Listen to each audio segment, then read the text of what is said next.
Donc, ce matin, on comprend pourquoi le maire Coderre a défendu bec et ongle son directeur de police, et pourquoi il a traité l'affaire à la légère en disant qu'il a juste voulu porter un blâme. Mais la raison, c'est qu'il est personnellement impliqué dans cette affaire d'espionnage de Patrick Lagacé. En fait, c'est lui qui l'a déclenché.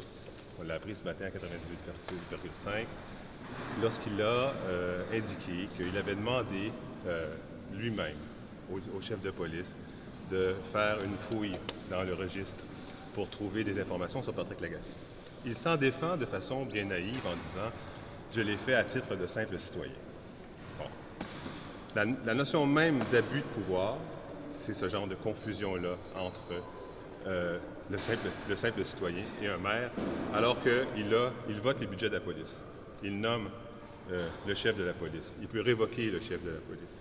Il peut en tout temps demander au chef de la police des opérations spéciales, comme il l'a fait de multiples reprises. Alors de dire qu'il agit à titre de simple citoyen, c'est pire que de la naïveté, c'est pire que de l'ignorance, c'est un manquement, c'est un manque de jugement profond sur son rôle de maire, le rôle qu'il aurait dû faire entre son rôle de maire et les opérations policières de Montréal. En commençant, on ne demande pas de fouiller dans les registres d'un journaliste. En commençant. Que cette demande-là vienne d'un simple citoyen ou qu'elle vienne d'un maire, on ne fait pas ça, première chose. Deuxièmement, il faut comprendre, puis même moi, à bien moindre échelle, là, en tant que maire d'arrondissement, je comprends que lorsque j'émets un souhait à ma direction, la direction prend ça pour une demande.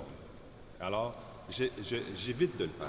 J'évite à 100% de le faire, même pour des cas de citoyens. Là, même, peux-tu me régler ce problème-là avant celui-là? J'évite de le faire parce qu'un souhait d'un maire, ce n'est pas un souhait de simple citoyen. Alors qu'il appelle par le 911 ou qu'il appelle par le poste de quartier ou qu'il appelle par le bureau, ou que ce soit lui qui ait convoqué la rencontre ou l'autre qui ait convoqué la rencontre, quelle que soit la situation, lorsqu'un maire fait une demande au chef de police de Montréal, ça n'a pas le poids d'une demande d'un simple citoyen. Comment ça se fait que le maire Coderre ne comprend pas ça? Je suis certain que 90% des gens qui nous écoutent en ce moment le comprennent. Le maire de Montréal ne le comprend pas. Le maire a prétendu ce matin qu'il est victime dans cette histoire. C'est pas lui le victime, c'est la démocratie montréalaise qui est victime des agissements totalement inappropriés du maire de Montréal. Il faut que le maire comprenne qu'il est inadmissible de faire une demande de s'ingérer auprès du chef de police pour demander qu'on fouille dans les registres d'un journaliste. Et sachant que maintenant qu'il est derrière cette demande-là, que c'est lui qui a lancé cette chasse aux sorcières, nous demandons au maire de Montréal de s'excuser, de faire un mea culpa. Nous demandons également que le chef de police, M. Piché, se retire de son rôle le temps que la commission d'enquête fasse son travail pour éclairer cette situation.